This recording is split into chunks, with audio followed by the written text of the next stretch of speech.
Are you curious about bodies, pleasure, and possibilities? And what about curious about what others are up to on the planet when it comes to pleasure, sex, and play? Have you considered what pleasure can do for your life, your body, and your bank account? Do you know something magical, delightful, and out of this world orgasmic is not only possible for you, but totally available to you? If you're ready to be the magical, sexual, sexy beast you know you can be, and you just need the tools to get there, you're in the right place. Now, here's the host of The Pleasure Zone, sensual movement artist, relationship and sex alchemist, Milica Jelenic. Welcome, welcome, welcome, my sweet pleasure seekers. Today we have a guest. I'm going to get to that in just a second. I'm just curious, for all of those of you who are listening out there, what part of the world are you listening from? Where are you? What's going on in your area of the world right now? I know that a lot of you, because it's 2020 and you're on planet Earth, you're experiencing some form of restrictions due to a pandemic. But aside from that, there are other restrictions that have gone on in the world due to cultures. And a lot of cultures vary with what's acceptable and not acceptable in terms of pleasure and different pleasure perspectives and what we can and can't do, and culturally or religiously, what's allowed. And I'm so curious about the different perspectives of people, the cultures that I have not lived in, that I may have only read about, but that's secondhand information. So I'm really pleased today to be able to actually have a conversation with somebody who's lived in a culture that can give us information from her experience and perspective of the culture. And because she's such a dynamic mofo, she also has a desire to break free from a lot of the cultural norms that she's been raised with. And she's a huge advocate for, as she calls herself, I think you called yourself a human centric. Yeah. She's very human centric. So it's a very all-inclusive kind of show. So today I'll be speaking with my guest, Farrah, who is an MA student at OISE and a consultant consultant program designer for higher education in the realm of international development. She currently serves as an equity officer for the Graduate Union of U of T and is a curious South Asian exploring sensuality, sexuality, and shame. How do those go together, right? With South Asian, why is that such a tongue twister for me? South Asian.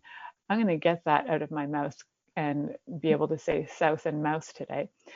Asian exploring, so we're going to be exploring these different topics of sensuality, sexuality, and shame, and also with women in different things like biracial relationships, whatever that may mean to you. You may have some different perspectives on what that means. So we're going to look at what is that, how does that maybe affect relationships, how does that affect conversation around sex and sexuality and sensuality. So I know this is kind of different because we usually have topics that are very much like, hey, this is how you give a blowjob, or this is what we do. But, aside from those things around talking about these are the how-tos in the universe, we also have a lot of conversation to be had when it comes to the different cultures and how the different cultures are affecting some of our how-tos, things we've never learned, things we just don't know because those conversations are not had. And so, Farrah, I'm just curious, what was it that when I offered for you to come on the show that had you have like a spark of, hell yeah, I'm going to do that? Yeah. There was three, I think, main things that really put this in movement. And before I get into them, I just want to say thank you for having me because I'm so stoked to be here and talk to you and explore through this conversation. The first was just upon reflection, like thinking of the women in my life, predominantly my mom and my grandmother. And, we never really had conversations around sex, but my mom read a lot of erotica. And I remember walking in on my grandmother, like watching porn or looking at other things that were quite sensual. And so part of it was a curiosity of, oh, what does this look like intergenerationally? Like I grew up in a nuclear home, my grandmother, my mother, what does it look like there? But also like, how does that translate to children then who, kind of see it, but don't really have conversations about it in the home? The other was I happened to be in a really fantastic relationship where my boyfriend is incredibly open-minded and open to exploring things around sensuality, but also how exploration through sex can actually be quite healing for those that have experienced sexual trauma. And the third is, I think just through reflecting on my mother and my grandmother's life, I've been getting into erotica a lot recently, like reading my own books and finding really cool literature and studies, that it just seemed like it just sounded like the universe really wanted me to really talk about this and explore it. And lo and behold, it blew me right into your direction. So that's kind of I what love the that. foundation was for that. What I love is that, especially that, like, you knew that your grandmother watched porn. I Yeah. love that. Yeah, You've me too. mentioned it to me before, and I think that's freaking awesome. I Yeah. personally, I can't even fathom my grandmother watching porn. She was very wasp and like Mm, tea time, and she was like the ultimate colonial. Like, she did everything the way the queen would do it, yes. and not a lot of creativity around her daily life. So Mm, to even think that my grandmother would have like enjoyed sex is kind of strange to me, because uh, she was so rigid in so many ways that it's hard for me to imagine that. And then I had this other grandmother who was like a village woman, European woman, who just, she had the babushka and she looked like a little old granny, but she was like a sex fiend. yes. Um, and the wild thing about this sex fiend from, at the time, it was like communist Yugoslavia, this Mm, sex fiend woman, growing up in this age, she like happened to find a husband who would accommodate her whims. And I only found out great. probably in the last 5 or so years that my grandmother, who I'm named after, by the way, was Amazing. a bit of a little sexy goddess sex fiend. Of course. And she was super religious, which is funny because you Mhm. mentioned that about your grandma too. Like, your Yeah. grandma was very dedicated to her To her beliefs, faith. yet she Yes. has this side of her that is like, there's no denying the sensual sexual part. And I think that's beautiful, because so many cultures and religions won't allow those two things to mix. You're Yeah. either sexual or you're spiritual, but you're not both. Correct. 100%. So I'd love to hear more about, like when you found out about your grandma, like what was your sort of reaction to that? I was super young when it happened and we used to share rooms. It was one of those things that like it was 8:30, she's winding down watching her programs, I was downstairs doing something and I'd come into the room and she like quickly changed the channel. And I actually didn't recall it until I was reflecting this year about my grandmother and my mom. So my reaction was one, like I giggled because I thought it was so funny because it was kind of like catching a young kid watching porn that they were like super shy about it and they changed the channel. But I thought there was so much empowerment in it that I'm like, oh, this is a woman who is a woman of faith, has raised countless grandchildren, has lived without her own husband for more than 30 years, and was still finding ways to feel sexy and like sit in that power. And that for me was always something I thought was super, super cool. Oh, That she just did it. I love that. that is just so cool. And, to be a pleasure diva at all Yeah. ages, I At think is all. amazing. Yes. I Absolutely. love that. Like, because there is so much ageism around that as well. And like, aside from cultural differences, there's a lot of ageism around sex. So there's a lot of people who think like after 60, like, who does it? And oh, it's gross. Like, it's interesting to me how that occurs, but that's a whole other conversation. I was just curious about like, did you like walk in and your grandma was mid orgasm? Like, what was going on? Now that would be interesting. That would have been interesting. I think she would have been mortified, poor woman, if that had Yeah. happened. But it was, I think, to your point, like one of the things that I've been thinking of as well, and I just spoke to my boyfriend about this before, is like I thought about South Asian representation in porn as an example, or even in like passion films, and how much they are underrepresented because of other stigmas. What will the community say? What does the faith say about this X, Y, and Z? But outside of that, I think that there's also when you kind of get rid of the outside noise and just listen to self of what works. When I was thinking of porn, I thought like, oh yeah, maybe Indians or South Asians are underrepresented in porn, but porn has a bunch of categories. So like age is a category, body shape is a category, and in many ways, I think it's creating space that like women's magazines and women literature doesn't. Like every time I look at a Cosmo or Vanity Fair, it's how to look great, or how to make your man orgasm, or how to lose that last 10 pounds. Whereas like porn doesn't really tell you to do that. Porn is just like, here are people that want to explore and do what they're doing.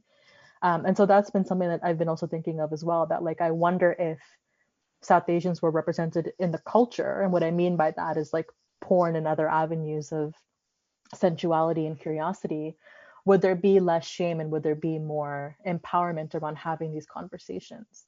Wouldn't that be cool? More Wouldn't it be? representation. I know. Wouldn't that be great?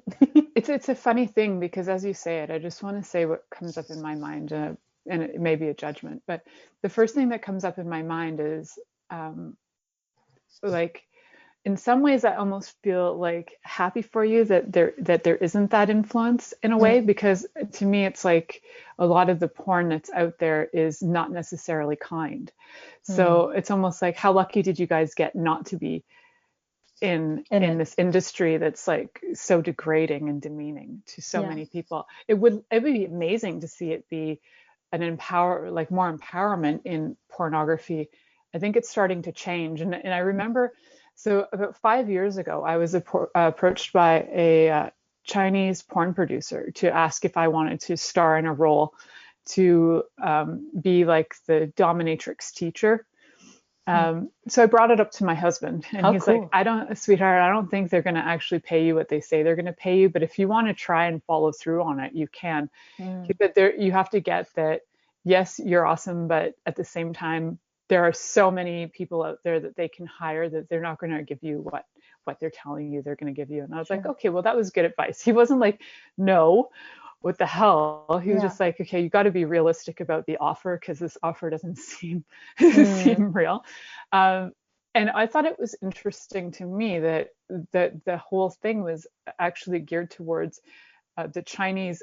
There's a certain market in the Chinese porn industry that's looking for white women, and I'm like, but why? Why is it that it's like, why are you thinking that we have something that you don't have? So that was my question. I'm like, well, can you not find an Asian woman that can also be in the position of dominatrix and look empowered, but maybe that is not a role that is being given to women, South Asian women in pornography at all, maybe. I don't know. I don't watch enough porn to know, frankly, so I couldn't tell you. I think it's also perceptions of beauty. A lot of cultures perceive, if you're lighter skin, if you look in a particular way, eye color, hair color, skin color, it's often, I would argue that there is a positionality in terms of privilege and power that come with that. And I think part of it is there's an allure. It's kind of like a reverse Orientalism situation, right? Where it's like, oh, the Orient is now fascinated with the other, and the other is people who don't look and sound like you. So I don't find it shocking that's what happened, but I do think it's interesting that often solutions don't come from in country. It's often outsourced. I see it in international development all the time. They don't ask their people what the solution is. They will go to the West, quote unquote, and say, what are you guys doing? And how can we curate that to work in our arena? When the reality is, a lot of the times it doesn't work. The policy borrowing, the program policy doesn't work. And I'm seeing the same thing in my conversations around sex, that like, why is there less of those conversations happening within communities? Because really it's, I think, scrapping people of their autonomy and their agency to have the ability to not only talk about it, but to share and to strengthen communication around what their desires are. And so I wonder what that might look like if there was a bit more freedom and a bit less shame around talking about how to strengthen relationships. I think that would be great. So where do we start with that?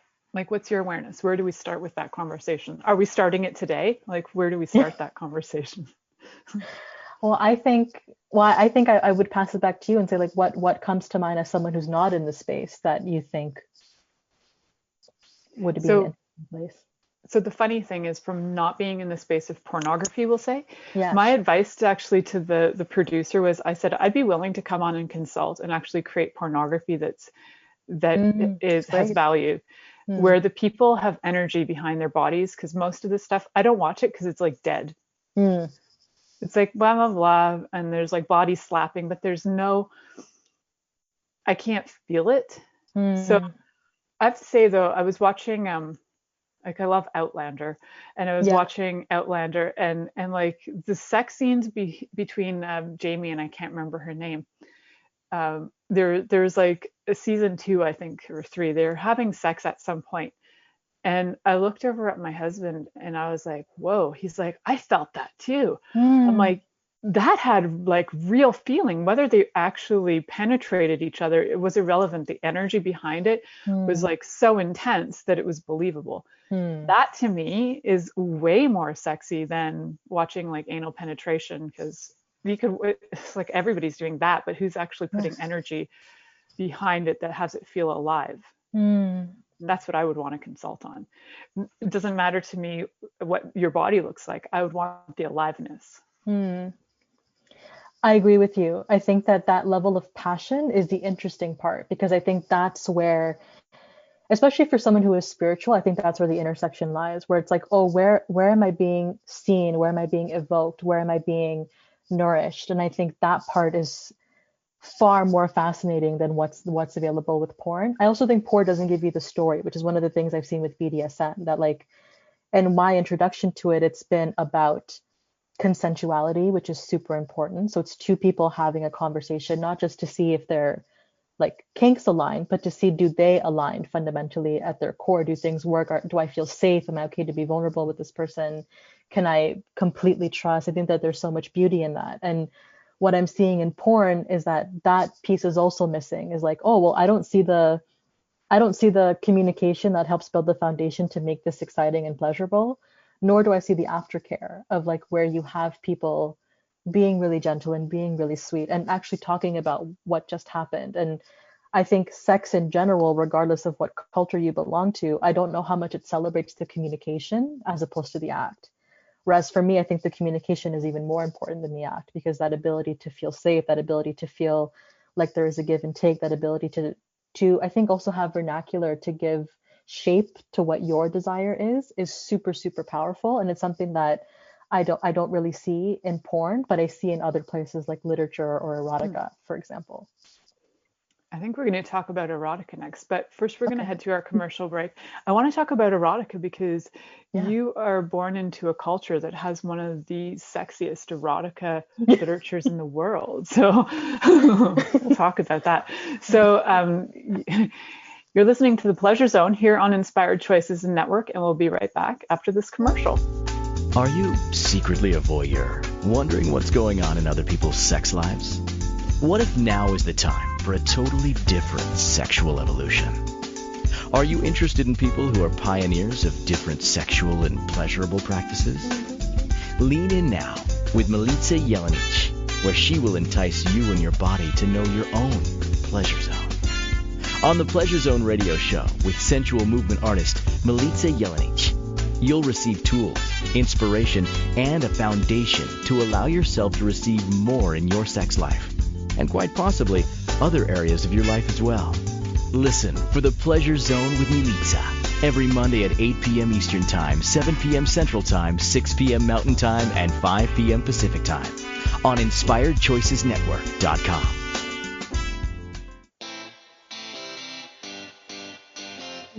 Are you a subject matter expert? Are you here to share your expertise with an audience waiting to hear from you in only the way you can deliver?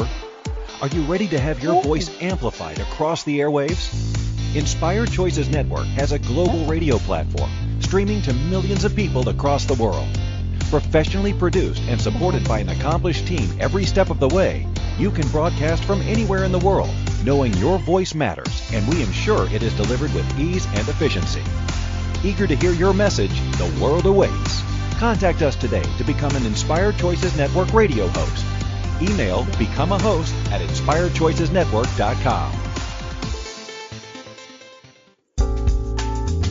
This is the Pleasure Zone with sensual movement artist Milica Jelenic. To participate in the program today, join our live studio audience in our chat room at inspiredchoicesnetwork.com. You can also make the choice to ask or comment by email, info@milicajelenic.com. Now, back to the program. Well, welcome back, my sweet, sweet pleasure seekers.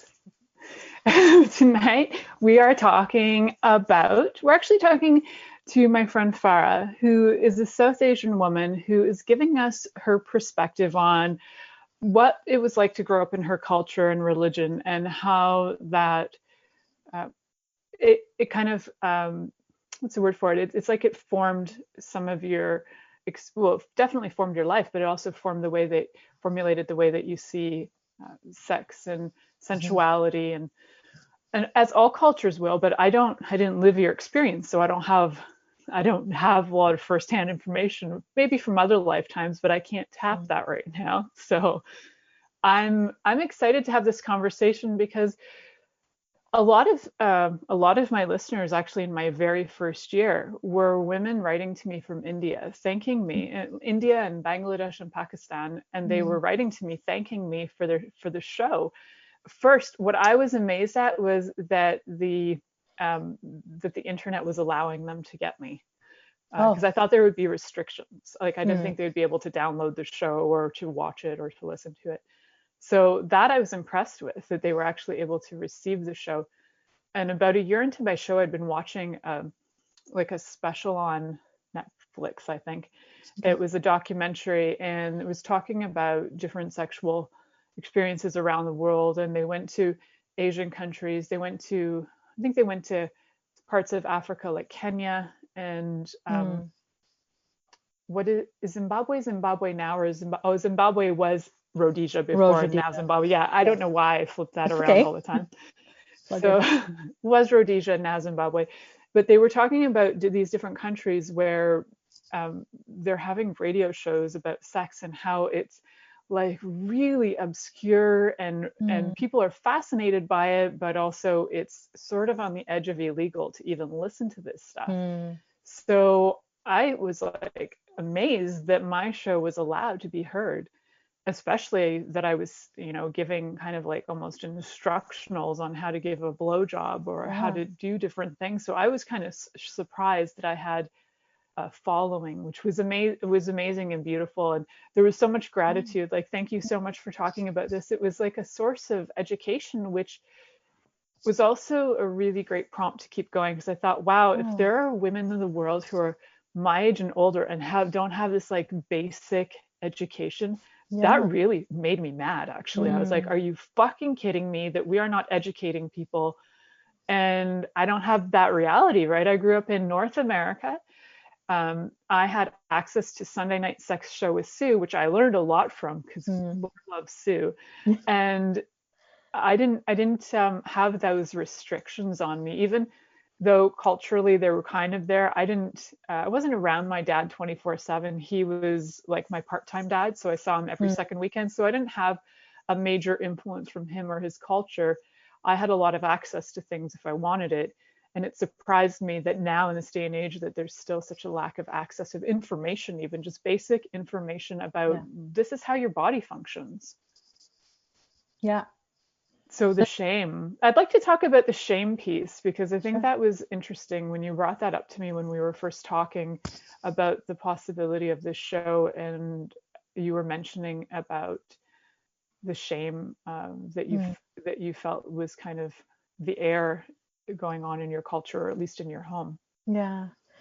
I think it's, for me, like my background is South Asian, of course, but we're Shia Muslim as well, which I think added a particular dynamic in terms of the ability to talk about sex. And the branch of interpretation that I belong to in Shia Islam is known as Ismaili, and we're a super small community. There's not very many of us, in the sense that like Sunni people who adhere to the Sunni interpretation, there's much more of them. And so I think because the community is so close knit, especially within South Asian spaces, I would say, regardless of if you're Muslim or not, if you're South Asian, I would argue Bengali, Pakistani, Indian, you are raised to care about what other people think about you, like what you do, what you wear, how conservative you are. I think if you're a woman, based on how like docile and submissive you are, how well you can adhere to the needs of the man. Like, I think about my own life, and like men always sat at the table. My mother and like her sisters or the other women never had a place at the head table, with the exception of my grandmother. And so I think when you're brought up culturally and you're conditioned socially to adhere to more submissive roles, And you're also brought up, I would argue, in an environment where the language around sex, let alone language around genitalia and like consent and sexual health, are not talked about and they're very taboo.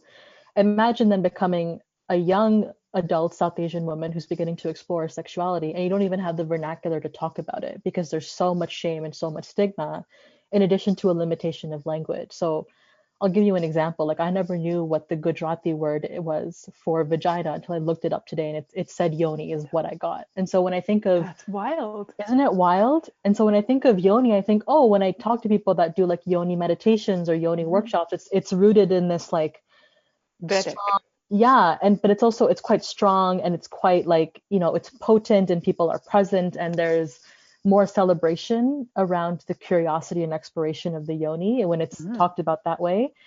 When I think about it in my home, like I think about, you know, my grandmother used to refer to it as chichi, which literally means pee. It doesn't actually mean vagina. Yeah. Wow. And so I think like, you know, part of it is maybe it was lost in translation. Maybe she did use it and I don't remember it. But the part that does stick out to me is like, if you're talking about your genitalia and it's always accompanied by words that are shameful, like pee or things that are dirty, imagine like how is that going to condition you and your ability to be able to vocalize it later in life? Or if you're someone who's survived trauma, as an example, like if you don't even have autonomy over those parts of your body, how are you going to talk about them? Yeah. And Were so we I the think ones talking about the fact that in some cultures there isn't even like words for like yes, different abuses? Yeah. I yeah, wasn't sure if it was us or somebody else yeah, we know.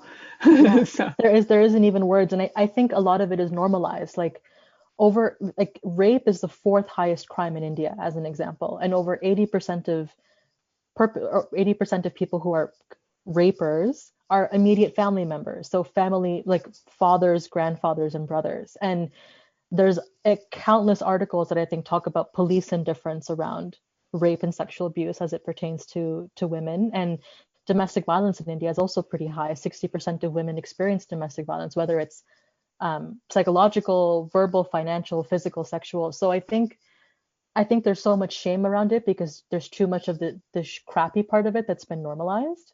And there's not been enough conversations around how to educate our men to communicate not only their own desires, but to actually form equal partnerships with the people that they choose to marry. And I think that's part of what fuels issues around shame for sex is like the community aspect of it, the religious aspect of it, the conditioning of the partners that we choose, the conditioning of the other women that we interact with. I don't know if I told you this when we met, but when I was thinking about doing my own work around the South Asian sexual experience, I had canvassed like 20 South Asian women in my life just to get like their sense, like, what do you think of it? Different age categories. Some were moms, some are single. And the two people that I spoke to most openly about it, actually the three people, two of them were my best friends, Farzana and Milica, and we could have really open conversations about like toys, BDSM, role play, like all, there wasn't shame around it. It was we're exploring and we're curious, and there was this band of women that we can talk to about it. But the other women that I spoke to, like my older cousins or friends of mine that are a few years older than me, were super excited to support the vision that I had, but they were very resistant around giving shape to their experiences, let alone giving shape to their own curiosity around sex. And a lot of it was rooted in, oh, but I'm a mom, what are people going to say? Or like, I don't want to use my name, or like I'm reluctant because if you're putting in this detail, people might deduce that it's me. And that for me was like, why does that exist? Like, why is it that as women, we're told that we're allowed to be strong and powerful and intellectual in work life, but we can't bring those same attributes to sex, and we can't bring those same attributes to our romantic relationships? And so I think shame, in terms of what I've seen in my environment, has really repressed people's ability to celebrate their body. And as a result, there's an inability to speak about it, let alone being open to explore what is even available for them.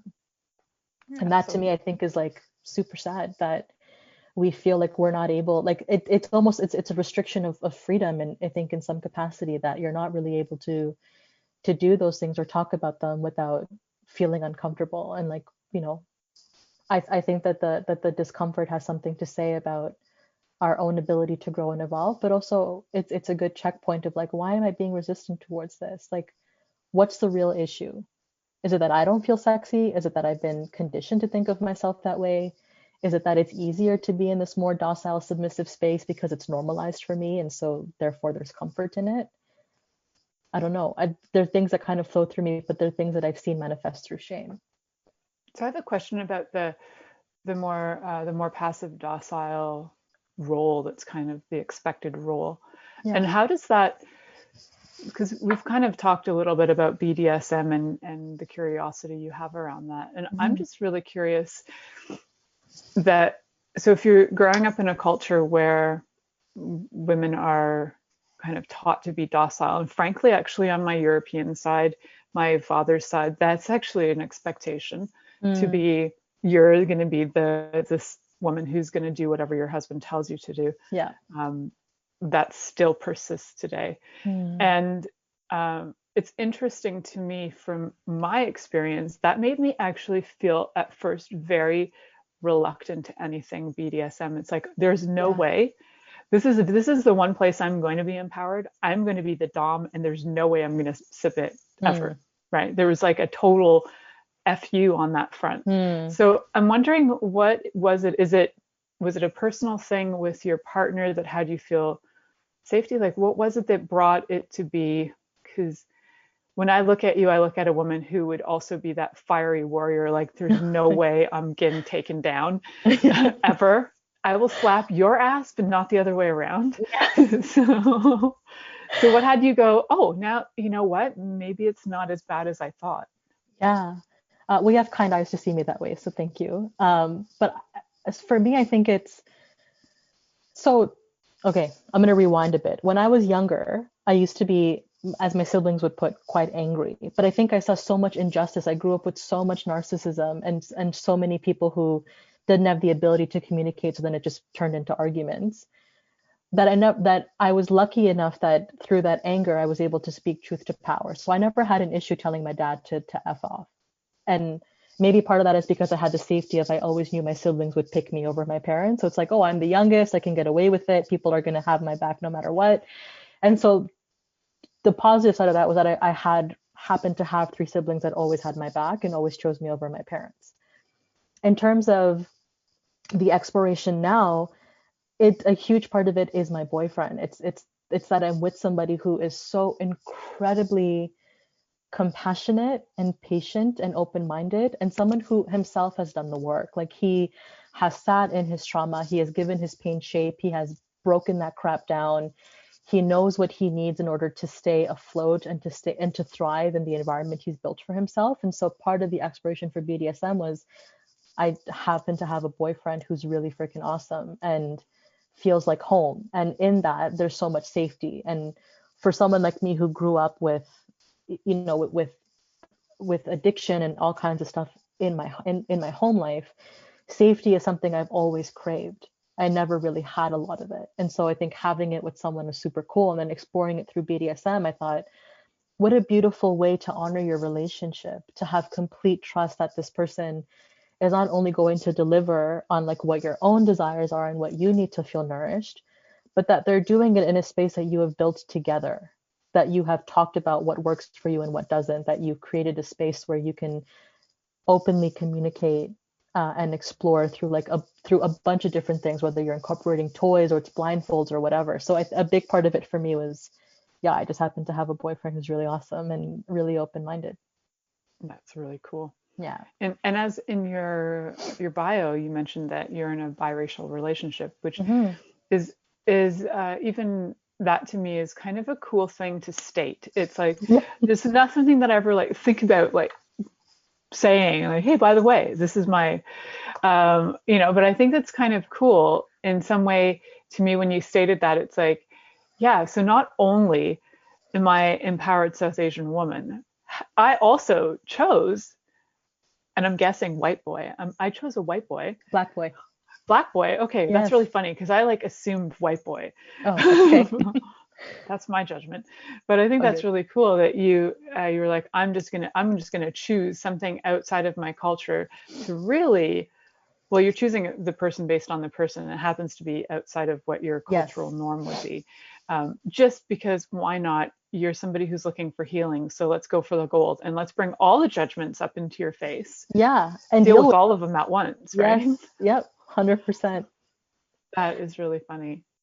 I don't know why when I read, you know what? That is such an interesting judgment on my part that when I read biracial, I assumed white. Like I Well, I really was going did. to say, maybe it's something that you've seen, because I do think, like, even if I think of Mindy Kaling, for example, or like Padma Lakshmi, Jamila Jamil, like these are all Priyanka Chopra, they're all in the media culture. But Mindy Kaling is, I think, a huge person in the Hollywood media culture, and often her love interests are white. So I think it's not an abnormal thing, I think, to think, because there's so little representation, but it happens that what is there is often associated with white men.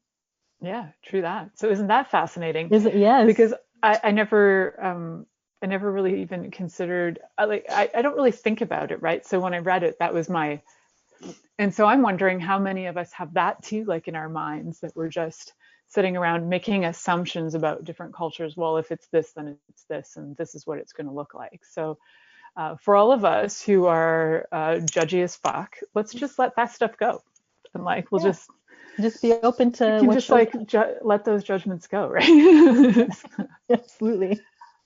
I think the cool thing is when you can identify that you're being judgy as fuck and you're like, wow, that was judgy as fuck what I just Yeah, did. I'm gonna check that. It's a sign. It's a good sign of evolution, I think. So That's, yeah, to get I that like checked. to hope so, because I know too that, you know, there's a lot of stuff going on in the spring where people were trying to, you know, there's Black Lives Matter, and there was a lot of white people going, I identify.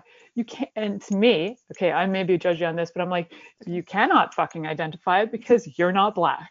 Yeah. So that was my interesting point of view.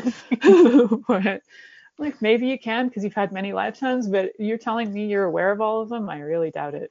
Yeah. So. I think that's true of anyone who maybe isn't Black. I think we've all benefited from a certain type of privilege that community doesn't have, and so it's hard to sometimes see it.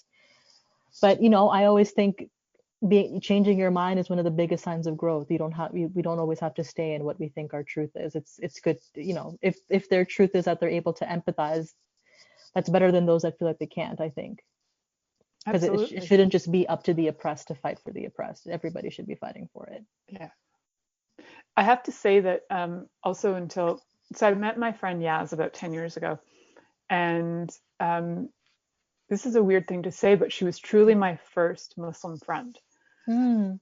In my life, I had actually grown up so I grew up with a Christian Orthodox father who kind of brainwashed me to believe Muslims were bad. In fact, trained to believe that because of the war going on in the former Yugoslavia. There was all this stuff going on, right? So there was a lot of brainwashing.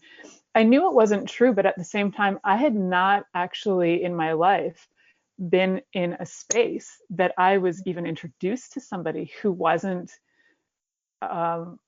Muslim.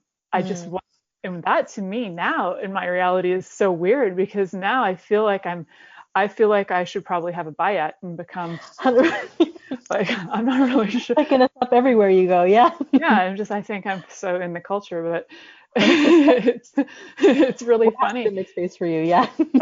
So I find it fascinating because I know what my judgment was before meeting her. Was I really thought Muslim women all wear hijabs. Yeah. I think most people do. I still get that. I'm like, oh, you're Muslim, but you don't look Muslim, which is really a subtle way of saying like, oh, you're not wearing a headscarf that visibly indicates that you're Muslim. Yeah. And so with that assumption, I also had the assumption Muslim women are all sexually repressed. Yeah. Like I had that definition full on. And it really took, I think, talking on this show and having women from different cultures write to me and say, like, I identify with what you're saying. I'm like, oh, I'm so surprised you can identify with what I'm saying, because don't you come from a super repressed society that wouldn't allow you to even think that? So that actually surprised me a lot when when I had that feedback, I was surprised, because I was just starting to starting to understand that, wait, maybe this culture isn't the most repressed culture in the world. And in fact, we were going to talk a little bit about erotica, which we still will. We're going to go to a break. But when I found out about the perfume garden, I was like, what? How was I missing out on this for so long? So I want to talk about some classics of erotica and some other erotica you've been reading that you feel that maybe our South Asian listeners, women that aren't white can be like, go, oh wow, I can identify with some of these characters, and some of these cultural references will work with me, and I can get turned on by this. So we'll talk about that after the next commercial. So you're listening to The Pleasure Zone here on Inspired Choices Network, and we'll be right back after this commercial. Are you secretly a voyeur, wondering what's going on in other people's sex lives? What if now is the time for a totally different sexual evolution? Are you interested in people who are pioneers of different sexual and pleasurable practices? Lean in now with Milica Jelenic, where she will entice you and your body to know your own pleasure zone. On the Pleasure Zone radio show with sensual movement artist Milica Jelenic, you'll receive tools, inspiration, and a foundation to allow yourself to receive more in your sex life, and quite possibly other areas of your life as well. Listen for the Pleasure Zone with Milica every Monday at 8 p.m. Eastern Time, 7 p.m. Central Time, 6 p.m. Mountain Time, and 5 p.m. Pacific Time on InspiredChoicesNetwork.com.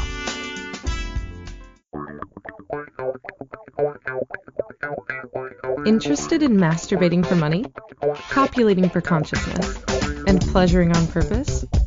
21 Days of Sexual Magicism with sensual movement artist Milica Jelenic is an exploration of tools, processes, and actions that you can use to create more for your life, your body, your money inflows, and so much more. Graduated learning for all levels of interest. Learn at your own pace via video classes or join the yearly live class. Take a peek at www.miliciajelenic.com. This is the Pleasure Zone with sensual movement artist Milica Jelenic. To participate in the program today, join our live studio audience in our chat room at InspiredChoicesNetwork.com. You can also make the choice to ask or comment by email. info@miliciajelenic.com. Now, back to the program.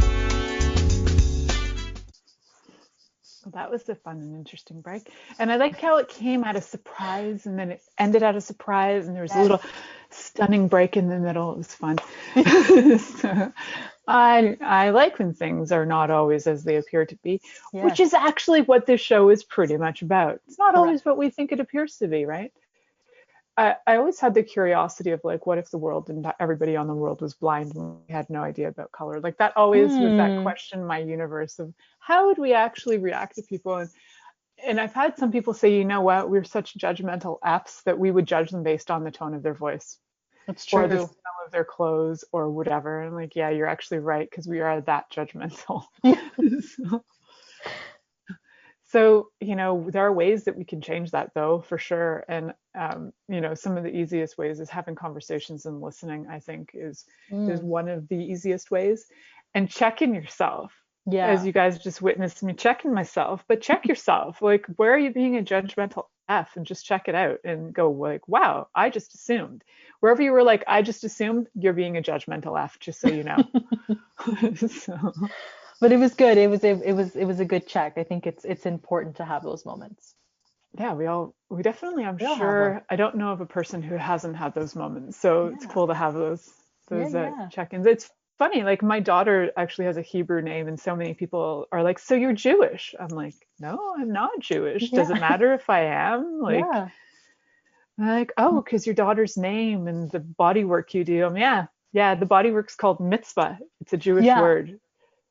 My daughter's name is Ziva, which is a Jewish word for splendor. I like these words. Yeah. They have cool meaning for me. They have cool meaning. And just that, yeah. Yeah. So, it's funny because I've been on that a strange receiving end of that. And it's funny to receive it when people are like offended when I'm not Jewish. They're like, but you're not Jewish. How come Yeah. you're using these words? I'm like, oh, I'm sorry. You just used the word ice cream. Should I be offended that you Yeah. used my whitey English like ancestors' word for ice cream? Yes. Like, I'm not sure. Should I be offended? So, I think people have a hard time with placement. Like I see it a lot in conversations with my queer friends of like, oh, if you're fluid or you're someone who's bisexual, like people love to label because it helps them situate you. mm, But it's like your discomfort of knowing where to place me is not my problem. So I know that's yeah, funny.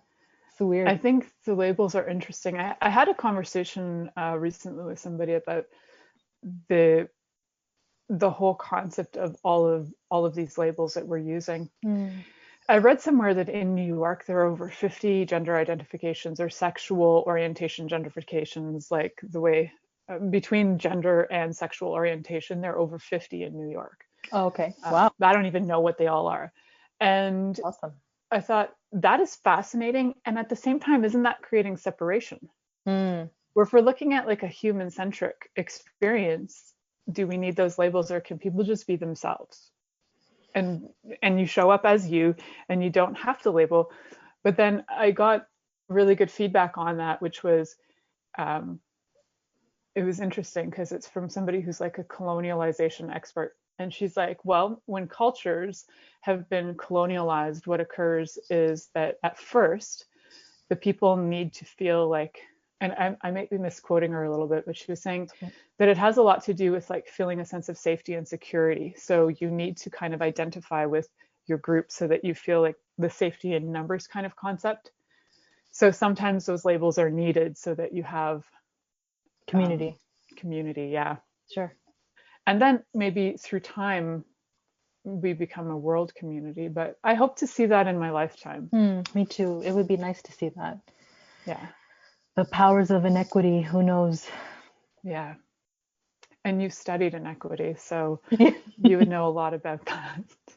In your studies on that, like, did you actually do any studies on inequity when it comes to, well, you were mentioning like the porn representation, but did you actually study any of that, or that just became an interest later on? I think the inequity has always been something that's been rooted in my work. I think I saw it a lot in fashion when I used to work in fashion for sure, in terms of how women were treated.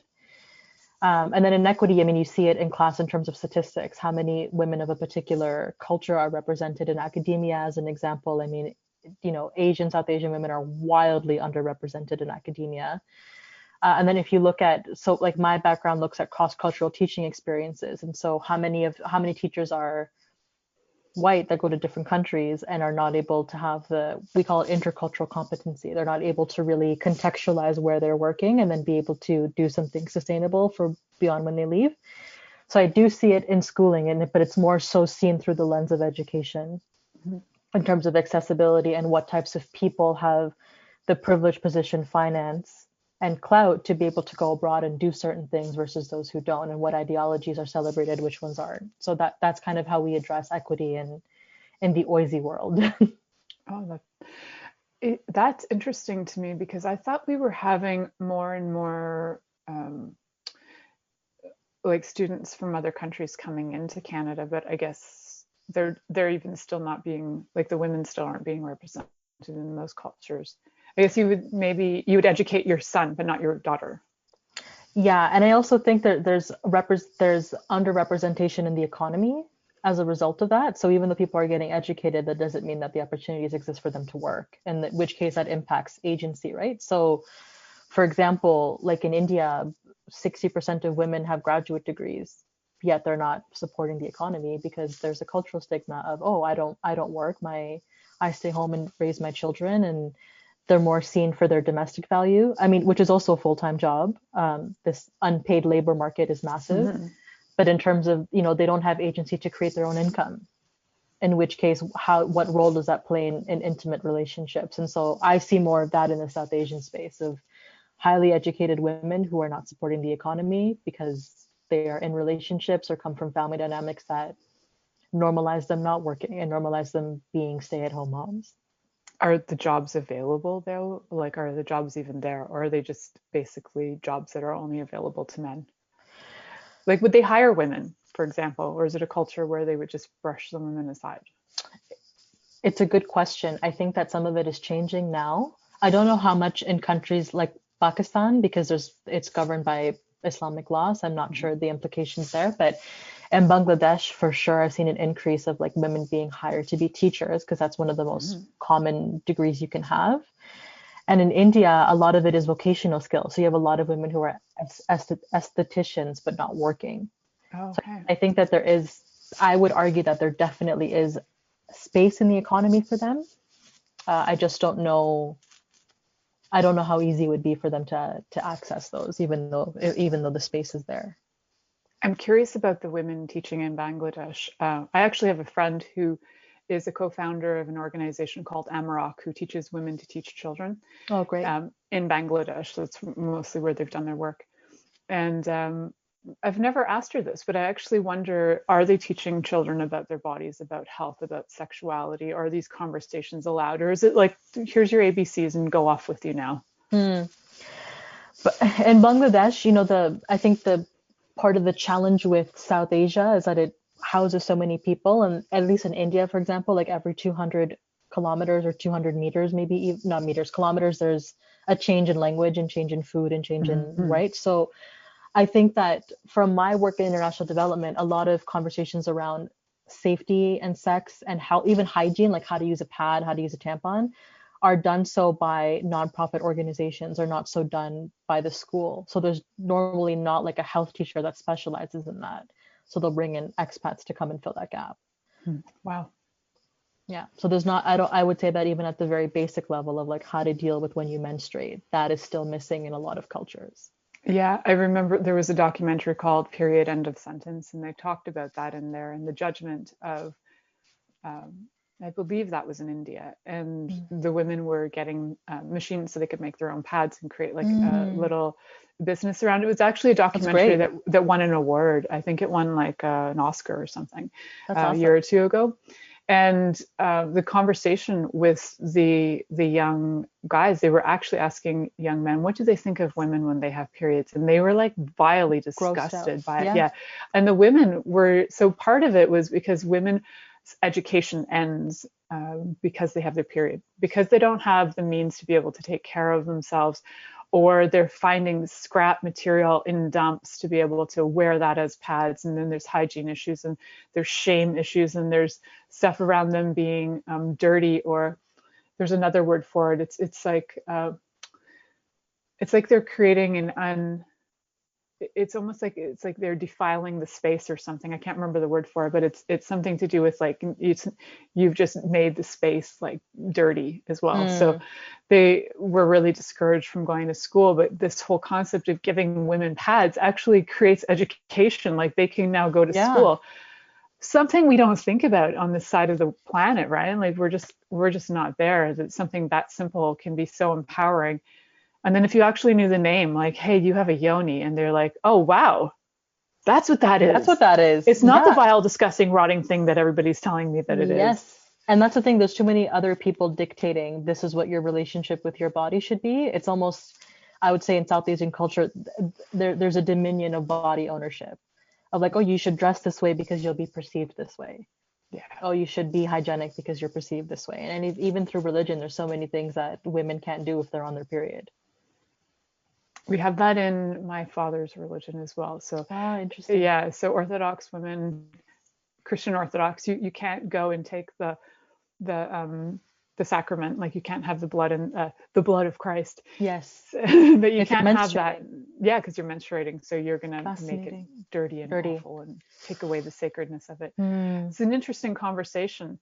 I want to thank you, Farrah, for coming on and like for having me, being the face and the voice for South Asian women. I really was excited to talk to you because I know that part of your targets in life is to be able to do some coaching and therapy with women in the future, and that's part of what you're working towards. And so now in the future, whoever's listening now and in the future, get yourself ready to be able to connect with Farrah. Come find me. Come find her so that you can find a sister that can actually relate to you and your experiences and maybe some of the stuff you've gone through, because I think it's amazing. I was so excited when she said that. I was like, do you know how many more Asians we need?